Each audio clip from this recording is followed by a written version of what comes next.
Dooshima was a quiet little girl who lived in a small village nestled at the edge of a dense, ancient forest. The villagers often warned their children not to venture into the woods after dark, but Dooshima was curious. One evening, just before twilight, she wandered into the forest, chasing the enchanting glow of fireflies. As the sun dipped below the horizon, the forest became eerily silent. The fireflies vanished, and a thick fog began to roll in. Dooshima tried to find her way back, but every path seemed unfamiliar. Panic set in as the trees loomed larger and the shadows grew darker. Suddenly, she heard a soft, whispering voice calling her name, "Dooshima, Dooshima." She followed the sound, hoping it would lead her home. Instead, it led her to an old, decrepit cabin.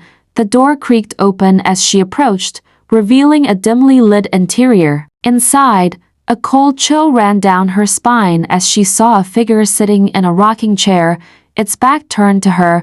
The whispering grew louder, now clearly coming from the figure. "Dooshima, come closer," it beckoned. Terrified but unable to resist, Dooshima stepped forward. As she reached out to touch the figure, it spun around, revealing a face identical to her own.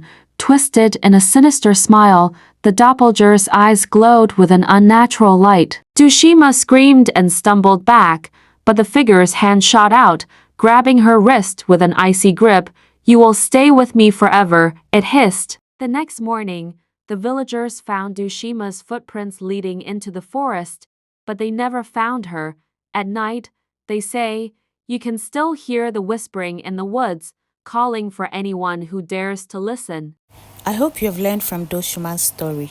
Never be too curious and always adhere to instructions. Like and follow for more of this.